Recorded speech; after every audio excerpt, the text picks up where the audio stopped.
And we are live. What is going on, ladies and gentlemen? Welcome back to Beyond the 90. We have a very special person with us today, Paul Rains from LCFC Family. If you know anything about Leicester City Twitter, you've probably seen this man before as well. But so, Paul, first of all, how are you doing? I'm very well, thank you. Yeah, very well. Looking forward to the new season. Can't come quick enough. It really can't. I know. It was nice to have a break from it a little bit towards the end of the season, especially doing content twice a week.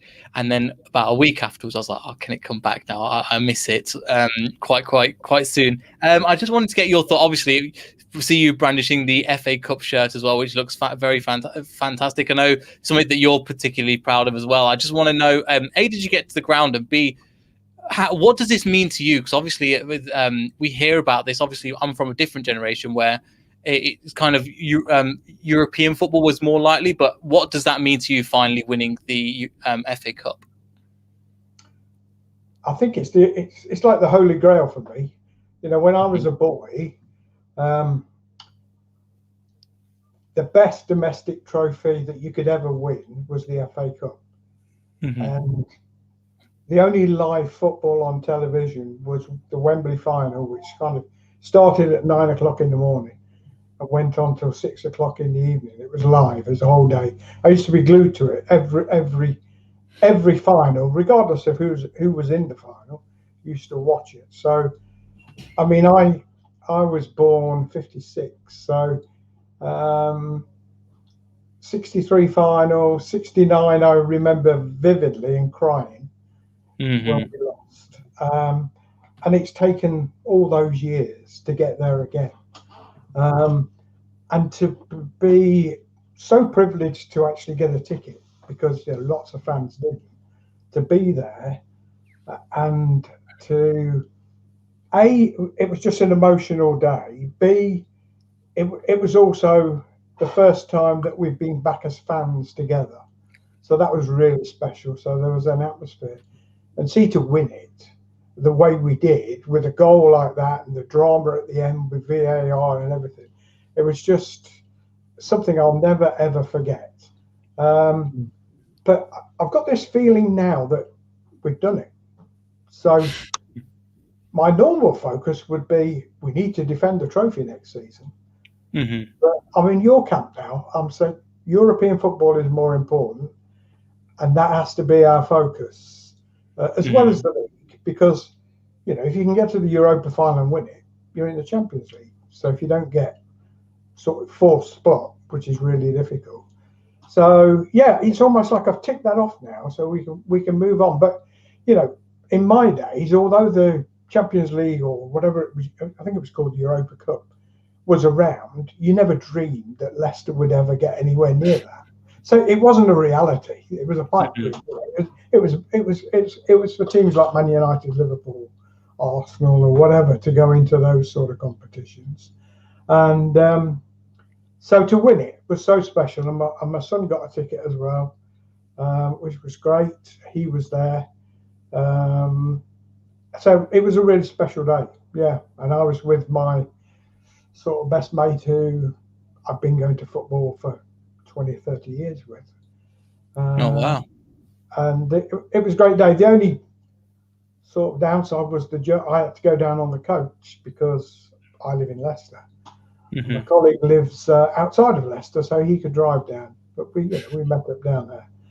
And it was just an amazing day that will live in my memory forever. Yeah, that's really, really awesome to hear, especially since, again, if circumstances were different, it could have never happened. In terms of, there was, as you were saying, there were so many factors. And just a personal anecdotal story, it was the first, my mum's not really into football. It was because it was on television, it was the first match she's ever watched. And again, that was kind of a lucky charm in that aspect. And even she said when the Chilwell goal went in and it was ruled offside, she goes, "You can't write that." And this is somebody that knows very little about football and not really too interested, but the spectacle, she goes, that was unbelievable. And just seeing that, and James from the channel as well has managed to go, and he goes, the atmosphere was absolutely electric. And for me personally, sitting at home just watching it, kind of, it was like, I can't believe we're here. And then when the goal goes in, I just froze and I went, this is happening, but it's not. It doesn't feel. It felt like it still feels like a fairy tale, to be honest. I know the Premier League was another season itself, but this was another one where when the goal went in and afterwards it was like after the 90 minutes went, I literally was holding back the tears. I just wanted to get down to the ground and celebrate with the fans, because unfortunately I couldn't go, but I can imagine the scenes in the stadium again were absolutely immense, and going with social distancing just went completely out the window.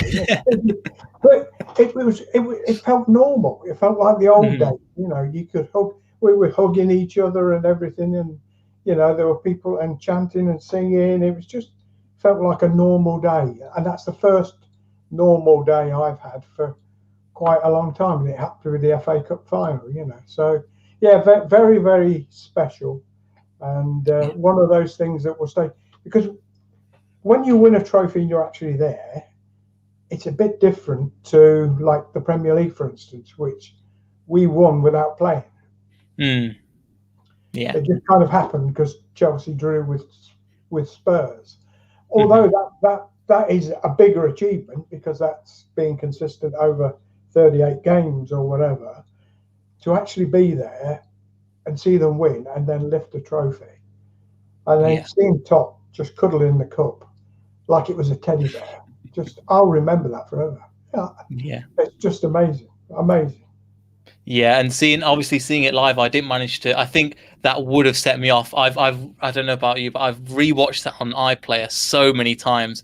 I don't know if it's still available at the moment, but just when I had a bad day, or especially after we lost 4-2 to Tottenham, that was my go-to moment to go, okay, you can cheer up a little bit. Seeing it from the Gary Lineker in almost in tears, seeing that the players come over to you like Tillmans and Ndidi, who's scoring that goal, and I just from here, from Leicester, it was that you could hear the horns throughout the city all day, just like when we won the league. Even before it started, it was incredible. Yeah, we were sitting just underneath the gantry where the BBC crew were, you know, and Gary was peering over and everything. He just went mental when they scored, because it means so much to him as well. You know, he's a fan, and for so long we got so close.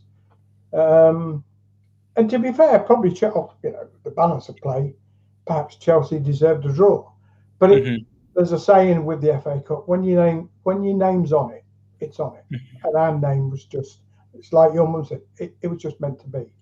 Yeah, and it was just everything. And there was, I don't know if you saw as well, there was a big picture, or it wasn't a picture, a big, almost a stand worth dedicated to Vichai as well, which obviously was just, again, it was like it's all played into that. And there was, I think, a shot of, they must have got it for Top, and then they peered up to see his father as well, and it was just all the hurt, all the pain, and all of the, again, as you've been supporting Leicester longer than I have, the emotional rollercoaster that football gives you, especially Leicester. And it was all worth something in the end. And again, just to be there was been such an amazing experience from the beginning of the day. But did you believe, because I had this I got up at 5 a.m. that day. I never normally do, but that day I was like, it just feels, again, as you were saying, it just feels right. It feels like it's going to happen today. I think, I felt that we had the neutral support because of the sort of good team versus the bad team. Chelsea had tried to break away from the league. And that's it. So we had the support of all those things, and I probably wasn't as positive as you. But when Schmeichel pulled off those 2 white backs, I just thought they're not going to score. You know, they're not going to score. And then Chilwell came on, and to be fair to Chilwell, he was probably their most dangerous player. You know, and the save from Mountford was just unbelievable. And then VAR right at the end. Fortunately, you know, he was slightly offside, but that was just a roller coaster of emotions. And then when the goal was offside, and they've always, you know, they got what 90 seconds to play, you just knew it was going to be our day. And it was just, something that will stay in my memory, just as the game against Everton when we lifted the Premier League trophy. It will just stay there, and it will be. Although my memory fades as I get older, that will stay in the front of my mind. You know, it's just something that was just wow. I was just so lucky to be there, and you know, I think about my granddad. He was the person who took me to my first game. He never saw us win anything. He went to 3 FA Cup finals, never saw us win. Never saw us win the league. We're privileged, you know, we're spoiled to have been around in this era where the club, because of the wonderful owners, are just going from strength to strength. Yeah, you're totally right, and I definitely agree with that. And in such a small space of time as well, considering I started watching Leicester City, I think 2008, 2009. Again, I didn't even think about the FA. I remember beating a Premier League. I think it was Fulham at the time, and we beat them 3-2. I was thinking, we could finally do something like in the FA Cup, and we could face these Premier League teams. But I didn't think if we'd get there. I think we'd go there potentially one season, then come back down, because I remember this is what I try to say a lot of the time, especially with some of the younger fans. It's not anything against them, because again, that's all they've seen. Again, if you think about it, if you were born, I don't know, even 2010, you've seen Leicester win the Premier League, you've seen them lift the FA Cup. Also, on an England perspective, you've seen them in the semi-final of a World Cup and a final of a Euros as well, where there's been plenty of hurt and down in the meantime. But that's why we love football at the end of the day, isn't it? Absolutely, yeah. You're right. I mean, you know, I remember '66 final England World Cup as a boy watching that, and there's been this barren period, you know, for so long. But you know, it's wonderful for football in this country, and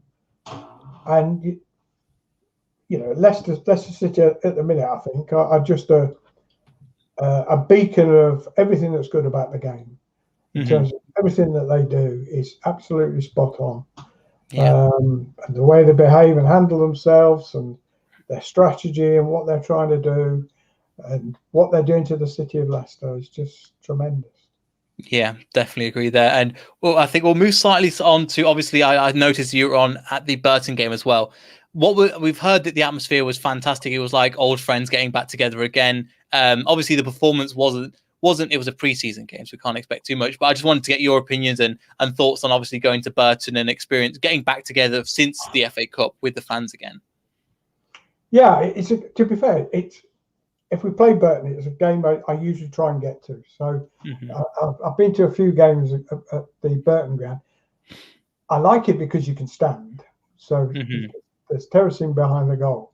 And for some strange reason, I ended up right in the middle behind the goal with all the people who were sort of singing and everything like that. And what struck me was the age of these people. They were sort of late 40s, 50s.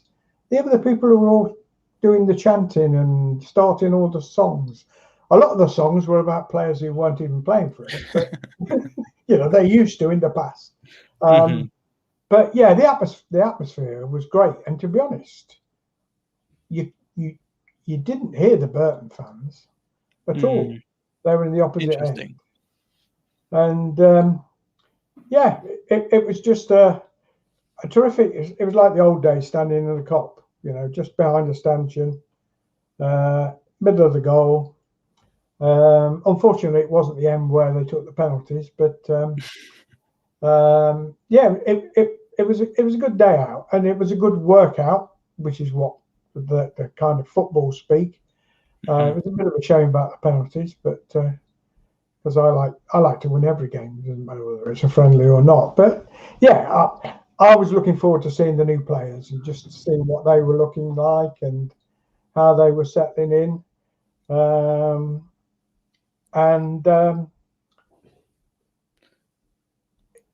To be fair, I thought Burton shaded the first half. They're probably the better team, but then we started strong in the second. Similar story to yesterday, actually. But then we kind of faded away again. So, but it's all about fitness at this stage, and getting some minutes and trying out different things and combos. That, you know, Rodgers is mixing it right up. You know, his strikers, his midfield, and his defence. And he'll do the same against QPR. There'll be different combos playing. and then by the time we get to Villarreal, he'll have an idea of what he's going to do. But we've still got so many players missing, you know.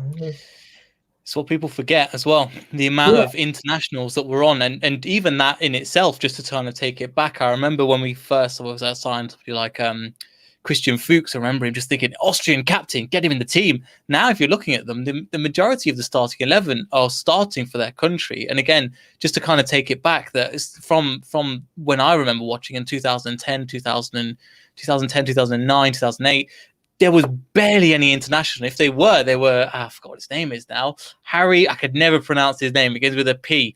He came from Leicester, but he played for like one of the islands in the Caribbean. I can't remember. It's Patinu, I want to say. Oh, yeah, Patinu. Yeah, that's right. Patinu. Yes. I remember thinking, oh, he's an international. Fantastic, get him in the team. But now seeing that and just seeing the development of literally every single player is at a tournament playing for their country. I mean, the development in that time is unbelievable, because we went through spells. Obviously, Andy King is probably the best example playing for Wales, but not many players played for their country. No. In a way, we've been slightly blessed that people like Justin and Barnes have been injured, so haven't been with England, because I suspect they probably would have been with England. So, you know, they only be coming back probably this week into training, so we've had the benefit of that. But like I say, even the younger lads, they represent their countries at under 21 levels or whatever. They're all getting there. They're all you know, the highest quality, and it's nice to see a blend of youth and whatever, you know, together with the experience. And obviously Rodgers is thinking about, well, what are we going to do with him? Are we going to loan him out, or, you know, does he wait another year till he joins the squad and he goes back into the development group? But yeah, again, you know, the future is very, very bright. They continue to bring unearthed youngsters from the academy that are capable of doing great things, which is wonderful. I definitely agree. And just something that you mentioned earlier, I want to get back to. Obviously, in terms of the standing, I don't know if there'll be any available, but in terms of the stadium expansion, they're expanding it to 40,000 with the likes. They're going to talk with the fans as well about that, which is obviously a great sign, and to push it on to the next level. I know with financial fair play and things like that. Would you, so kind of a double barrel question, A, would you like to see a standing terrace available in there, and B, this is going to only be a good thing? And again, we just trust the club to do the right thing, and they are doing the right thing again for the city and for the club. Yeah, the stadium was built with the capability of adding a tier on top of the east stand quite easily. I know when they talked about it initially, they thought they could do it sort of between seasons, build the extra tier on top. I'd like that tier is probably going to be seated because of the height, but I'd like to see the cop end turned into terracing, safe terracing. I think that would be brilliant for people. Makes probably sense. Not for me now. I probably prefer a seat, but you know, for the youngsters and that, I think that would be fantastic, and it may allow them. I don't know. May allow them to squeeze a few more in if they were standing rather than sitting. I'm not sure. Yes, it probably is so. Obviously, that I'm not sure exactly how they'd do it in the 21st century. I mean, again, the Burton grounds, there is a way of doing it. But obviously, with the amount of people, there's probably certain regulations and things. But it's obviously a good thing that we're trying to expand and take us up in terms of, I think, from that 33,000 up to 40,000, and doing it in a gradual process where eventually that would come. But yes, I think that's great. And just obviously coming back to some of the squads and players that we've obviously 3 new signings, and so far as we know it, no outgoings. No major player outgoings like there usually is once per summer. What do you think? Is there anybody that really stood out to you at Burton that you were seeing as well? Because either the new signings or players that we currently have, or players that you've never even heard of, for the likes of Maswa Heath on that left-hand side. I thought, the last 2 games he's been fantastic. He's still raw talent, but I think with somebody like Rodgers, he could really nurture that, and he's got the hunger and desire, and that's what Rodgers wants to see. Yeah, we haven't. I mean, obviously, I was looking out for the new signing, so particularly Daka, but to be fair, he didn't get much service. So, and again, last night was pretty similar. So, I think it's going to take a while to get used to the pace of our leagues, which is fine because he's young and he's got to learn. And Vardy's not going anywhere this season, so we've got we've got him, we've got Inacho, and then you've got Barnes coming back. I don't know how you fit them all in, to be honest. Samari looked he looked like a player that we needed for a long time. Big, tall, strong player in midfield who could, mix it with the best of them. He did nothing sensational, but he did nothing wrong. He's just, for a lad of his age, I think if you put him and Ndidi in a team together, I think it's very difficult to sort of get past that midfield with those 2 in it. Yes. I thought the person who most impressed me was Dewsbury Hall. I think it's a big season for him. He's extremely positive when he gets the ball, which is sort of player I like, a bit like Madison. As soon as he gets it, he's looking at moving forward and running at people, playing forward passes. He's got a great shot on him as well. So I think it could be a very good season for him. I think you expect people like Madison to start, but if for some reason he's not there, he's somebody who could fill in that spot and give a good account of himself. Bertrand was just solid, made a wonderful tackle, probably the best tackler of the game. And even the fans acknowledge it, started chanting his name. He gave us a wave, sort of thing. And he's not going to let us down. And he could be a player that they also use to cover the centre back position as well, if they don't bring anybody in. A free. To me, it's a bit like the Fuchs signing. Captain of Austria, we got him on a free. Fantastic servant to the club, never let us down. I think Burton will do the same, and it's great business for no fee at all. Yes. Who else did I like? I'm trying to think. Yeah, I was a bit disappointed with the forward play.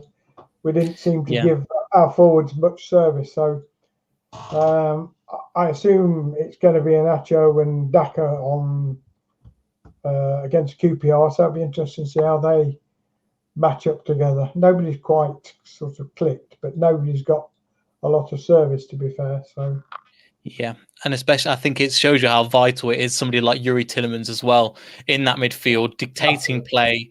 Would have been absolutely, obviously is a crowd favourite at the moment, but obviously when the crowds get back, I think he'll really feel the applause, because he's not probably seen that he was obviously 2 seasons ago, but he didn't quite hit the levels like he has in the previous year, and he was fantastic. I just want to get some of the comments as well.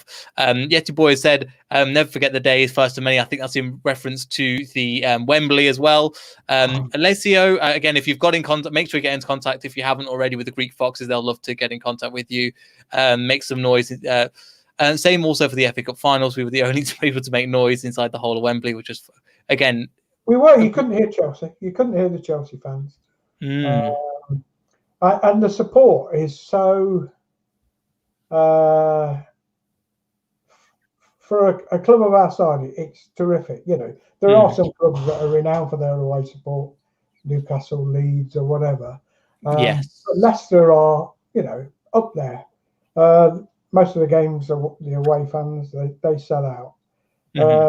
And Wembley, you didn't hear Chelsea. I don't think we even knew they were there until they scored, and then they kind of almost like woke up, and then of course it got chalked off. So and then it's even more. Going back to Burton, Luke Thomas had a good game, I thought, and he had a terrific run second half. He looks like he's developing. You know, the experience he got last year means again we've got another young player from the academy who's, you know, he's very good cover when we get all our players back. He's not going to let us down, which is great. I think so too, and obviously with James Justin hopefully coming back, hopefully has a speedy recovery. And I think the last time you were on was when against Brighton when he had that injury, which again we just wish he has I think he had that horrible ACL injury, but obviously he gets back to full fitness quickly. But I've got a sneak suspicion as well, as you were mentioning, Dewsbury Hall, Luke Thomas, and Harvey Barnes. If we saw last season, especially in the Europa League, Harvey Barnes and Luke Thomas had this just almost this hypnotic connection with each other, where they knew where each other's were all the time when they played on that left hand side. Now adding Dewsbury Hall into that, I think that that trio next season, maybe in the Europa League, you'll see a lot more. That is going to be a menacing trio to come up against, because these people know what they're doing. Because they've trained each other since they were like 8 years old. Yeah, they can always pass blind because they know where the person's going to be. And we have little combos of that.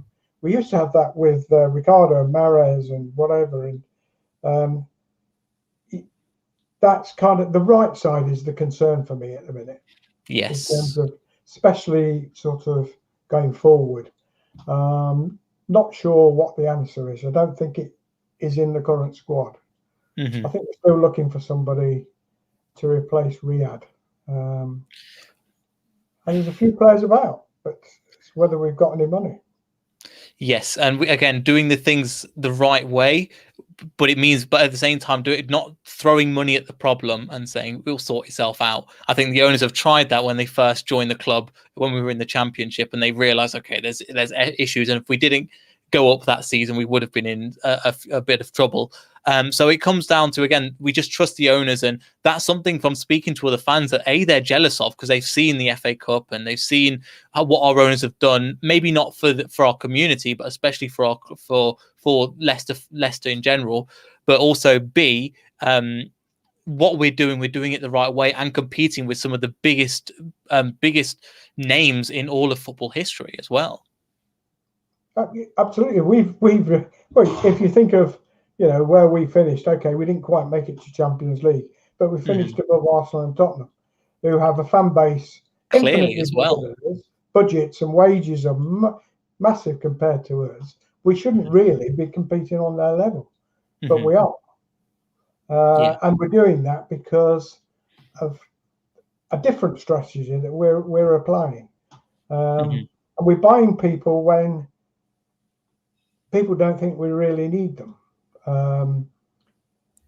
And we might buy them slightly earlier, but we know perhaps, a bit like Maguire, we probably knew Maguire was going to go to Man U.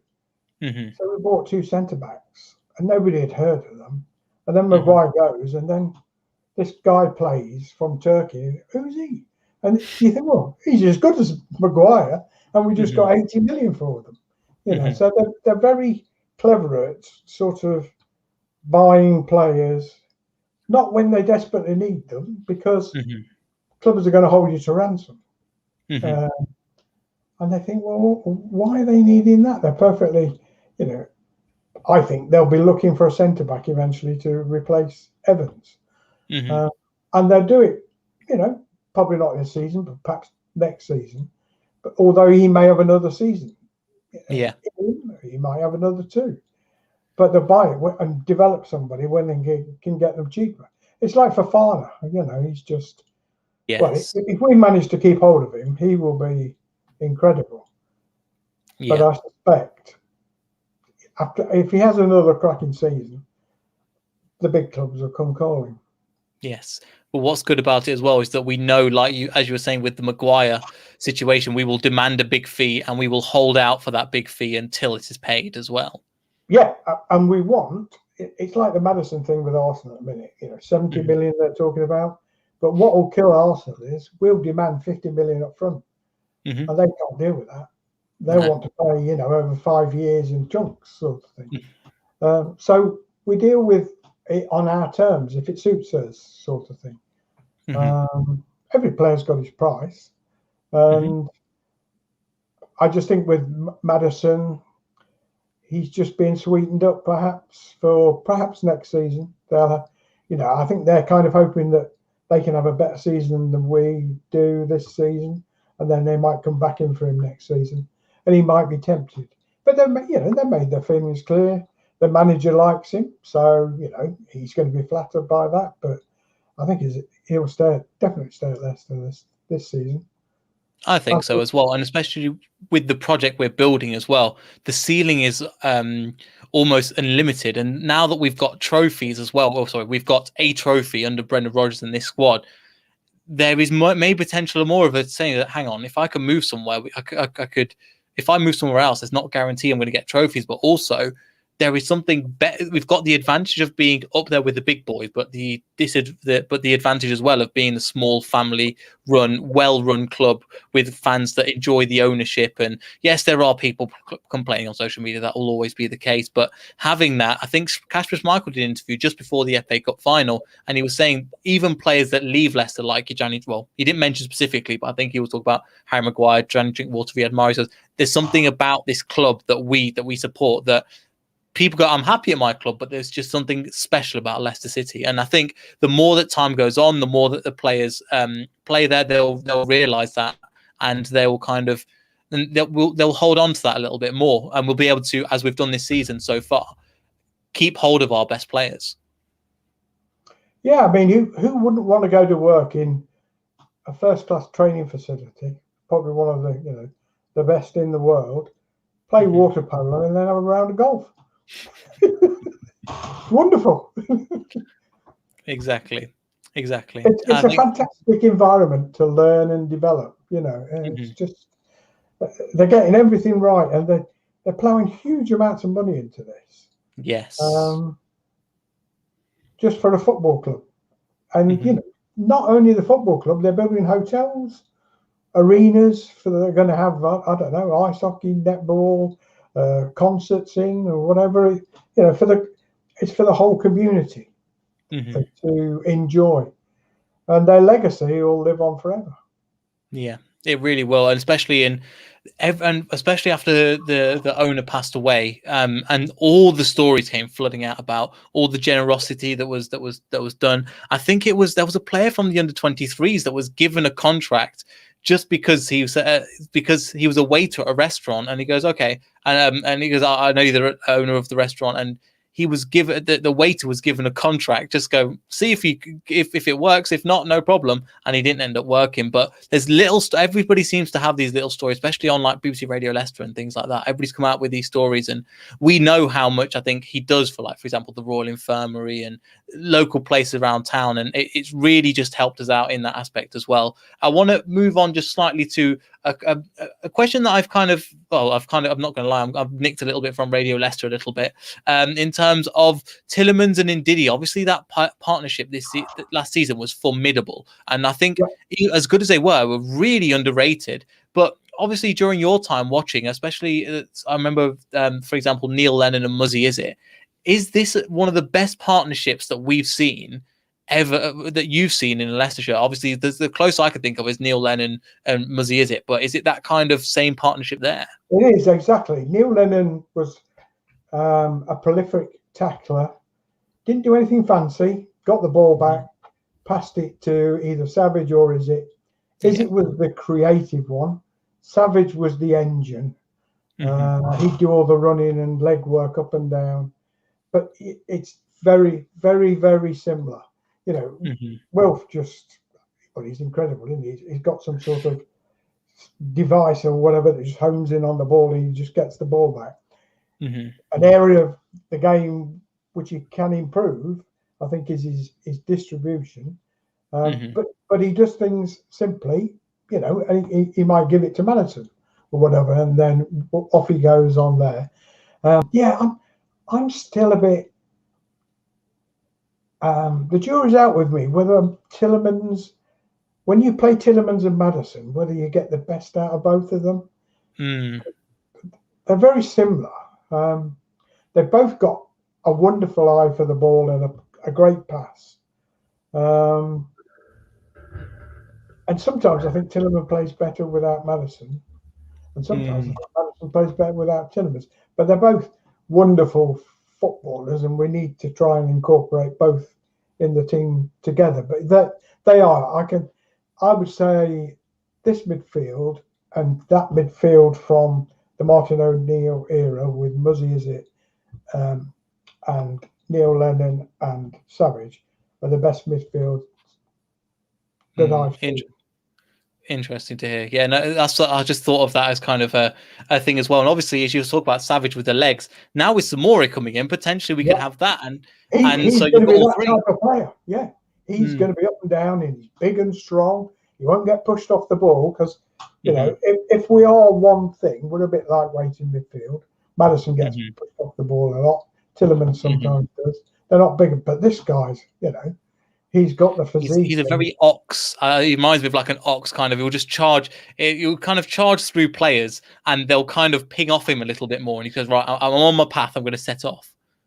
He reminds me a bit of a player, Patrick Vieira. I don't know. Play for Arsenal. Yes. Or a Kolo Toure type, you know, a player. He's just, he has an aura about him when he gets the ball, kind of thing. He's not fazed by anything. He doesn't rush, and he's so young still. So I think he's going to be another terrific signing. Yes. I just don't know how we're going to fit them into one team.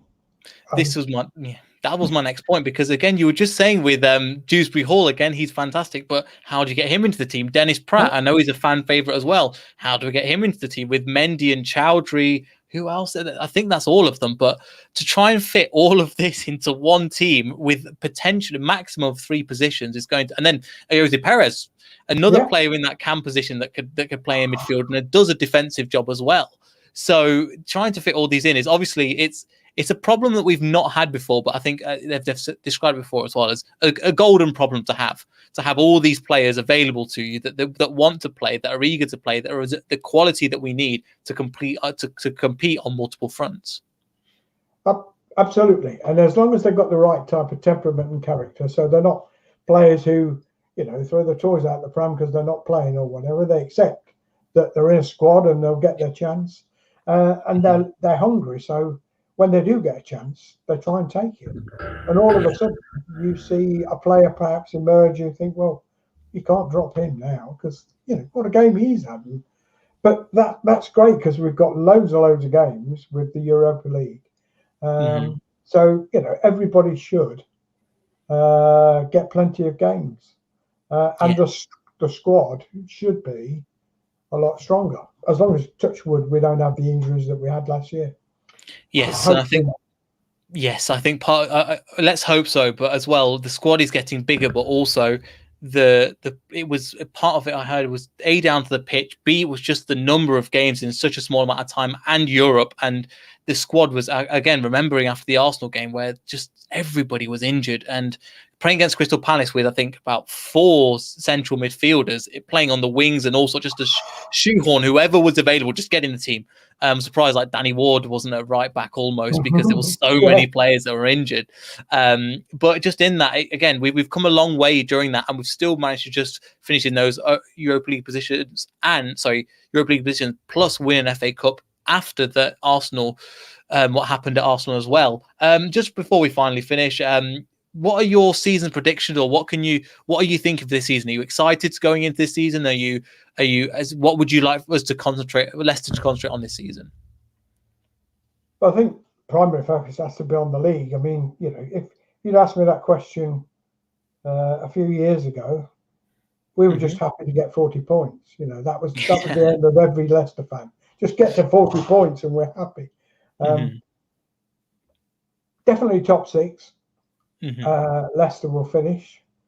Whether we can go top 4, we need a bit of luck. Fans are back. I think that'll impact the grounds with bigger capacities. Liverpool have got Van Dijk back. Manchester United are spending big. Man City look like they're going to get Grealish and Kane. We can't compete on that level. So it would be remarkable if we could get top 4. But I think if we can keep in the top 6, but have a real good go at the Europa League. It was a bit of a damp squid when we went out last season, wasn't it? It was particularly the home game. But like you say, games will come in thick and fast. So they're going to get longer rest periods. We're going to have more players to choose from.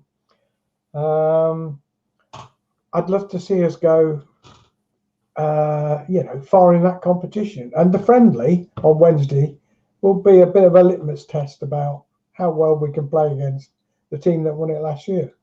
Yes, exactly. Because it is, like I said earlier, if you win it, it's Champions League. So irrespective of where you finish in the league. And that will be a holy grail for a lot of fans. Plus loads of money for the club. Exactly. And it would obviously we want this for our own experience to go on another Champions League tour, and obviously it'll put us in a good if we get through. But obviously with Villarreal, it looks like Mr. Ibora is coming back as well. He's been tweeting about that, so obviously that'll be good. I can imagine. I think they were chanting about him at the Burton ground from what I heard as well. So it'll be really good to have him back and exciting his whole family. Yes, I mean he was a good player. And a lot of fans. He didn't always get played, and people couldn't quite understand that because, like all Spanish players, technically very, very good, and he was a fan's favourite. Yeah, they always used to sing songs about him as well. So it'd be good to see him, and it will, like you say, it will be a test, albeit a friendly, but it'll be a test to see, how we compete with the team that went all the way last season in that competition.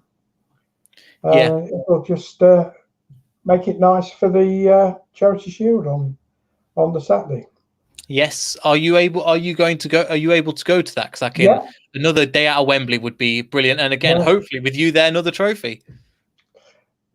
Be tremendous. I've never, tell a lie, I have seen us win the Charity Shield, but it wasn't.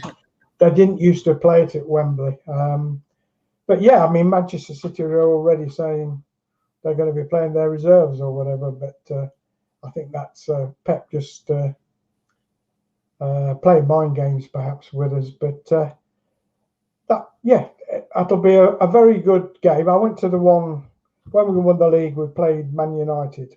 They were the cup winners, and they beat us 2-1. Vardy scored. I went to that game. I mean, if you can get a trip out to Wembley, particularly the Charity Shield, that's probably the game where the fans get the most number of tickets. I think we've got just over 26,000. So you're certainly talking all your season ticket holders can have tickets if they're not on holiday, and it will go down to members, which is great. Which is, why when we were talking about the extra 8,000 fans, I think that's just right. It's not over the top. They know how many people they've got on their waiting list. I think they'll comfortably sell those extra tickets, and that gives them, I don't know, 4 million revenue on top of whatever they make as well from these fans when they come to visit the stadium. So it all helps, doesn't it? And we need that structure to be able to compete with the big boys, because they're getting 60,000 every week. So we need that to survive, and we've got to pay wages to these people. So Exactly. And that's one thing that, again, with wages, but also with the quality of player that we can attract, and also with the budget that we can spend as well. If we're going to be looking, I'm not saying that go and buy Philip Coutinho like a lot of people have been saying as well, but to kind of bolster that squad and get a kind of higher caliber of player, and it's more of an incentive to try and get them in the squad. But I want to say it's been really great chatting with you, Paul. I really, really appreciate you. Appreciate you coming on. I've left your Twitter and your website as well in the description down below, but just a quick plug for you and your LCFC family as well. Okay, yeah, I've got a website, LCFC Family. It's got loads of LCFC mementos, pictures, videos on there. There's a shop. I've got a license to sell official Leicester City gifts, personalised gifts. Oh, right. That's really good. They're not things that you can buy in the club shop because I can't compete directly with the club shop. But they are official licensed Leicester City things. There's all things on there from, mugs to T-shirts to mouse mats to. I'll give it a plug, but here's my. Can you see that? Yeah, so you've got to go. It's counterintuitive. You've got to go the opposite way to what you think. So Yes, my FA Cup mug. That's an official Leicester City FA Cup mug. Fantastic.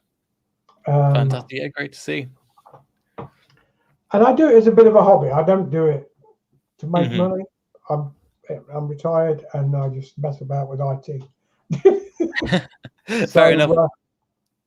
Fair enough. That's kind of similar to what we do here in terms of obviously not retired, but just again trying to interact with the fans, trying to reach out to. Again, we've had some phenomenal responses just from people from all over the world. Almost, we've had fans from Kazakhstan, Iraq that have reached out to us, Italy, Brazil, and you just think, part of me that grew up around this area is going, how and why? Almost.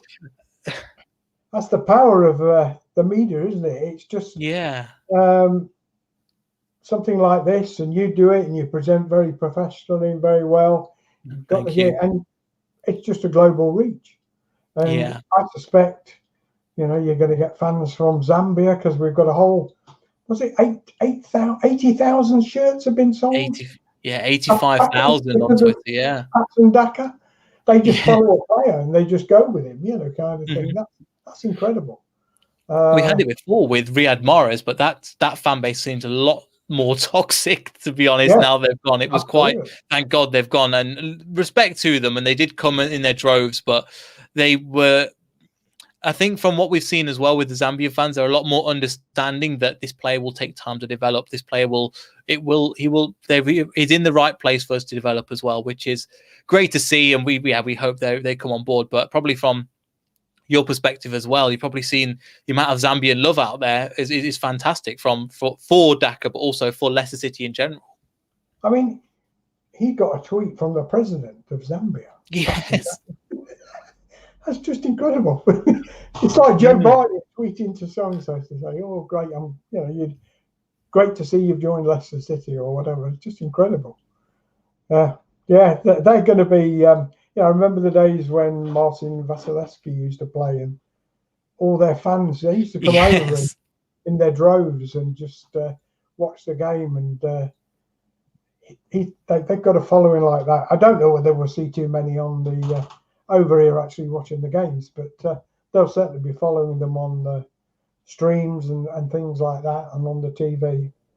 That's terrific, and it's great for the club. All those extra shirt sales are very much needed in these weird and worrying times. But fantastically, our owners just seem to be backing them. And don't forget, they're also plowing a load of money into the women's game, which goes unnoticed. Yes. And it's gone. Apologies, my internet connection is being a bit funny at the moment. But from the women's side, again, we're trying to cover that on our end. Again, some of the women that have joined as well. The women's team is doing so well at the moment. And is again the recruitment has been fantastic, getting some experience that we needed for the women's side. But I think James and Hannah will be coming out with a video on this channel very soon, to make sure you stay tuned for that. But also to progress the club and to do the same thing as the men's, to move into one of the reasons to move into the top echelons of women's football as well. Yeah, everything the owners do is like they want to be the best.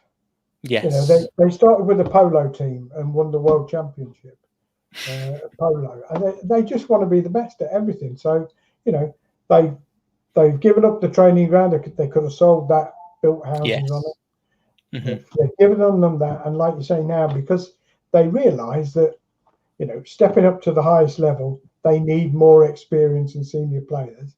They just is it 9 people they've recruited or something? 9 extra people. Oh, I think there was I think 9 people left, or 9 people renewed their contracts or got new contracts, and then I think there've been 6 signings potentially from one of the reporters of the BBC as well for women's football. It's number 7 is on the way as well.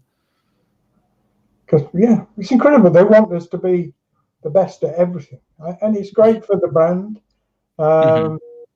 And obviously, the women's game will get a lot more exposure in the top league, the Super League, than it did in the what's it called, this Championship. Do you know, I'm still new to women's football. I'm still trying to figure it out.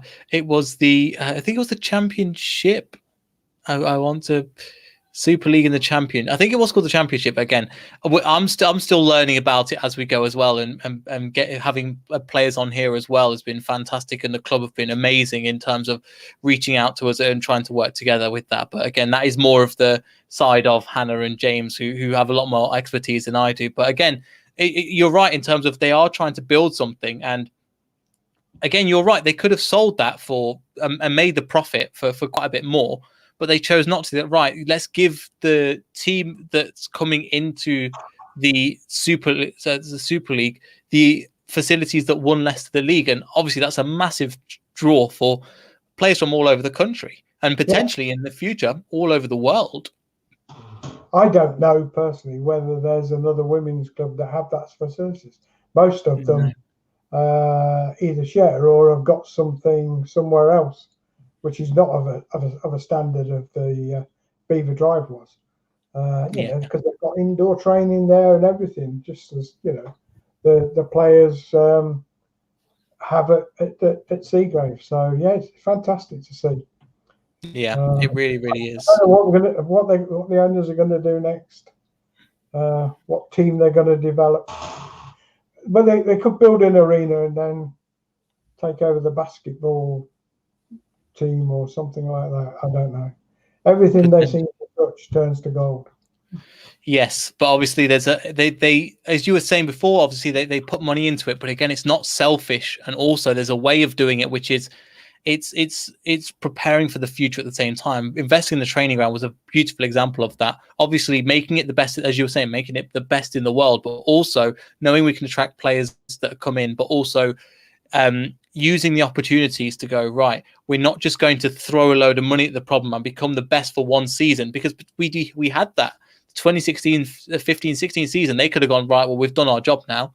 We've got you to the Premiership and we've won. We'll sell all our best players. Just like you've seen with the likes of Lille, like the likes of Monaco when they won the league in France. They could have done it like that. But again, they go, no, we're going to try and invest in that squad and save and put money into the players, but also the local community. And I keep talking about it, but it means such a lot to people like me and you as well, Paul. Yeah, absolutely. Yeah. Best owners by far. Best owners by far. Brilliant. And again, just as from Mitesh as well, best owners, exactly. Fantastic owners. But again, thank you so much for coming on, Paul. Is there anything else, again, you want to mention before you leave as well? Because again, we've been just talking for over 50 minutes now and it's absolutely flown by. No, I think I've covered everything. Yeah, it's funny when you're talking to somebody about the same thing and you both got a passion for it and you enjoy it, time flies, doesn't it? So exactly. Talk all day. But are you managing to get down the ground on Wednesday, or will you be presenting? I will be on for the Wednesday, for the Thursday, for the Villarreal game. Villarreal, yeah.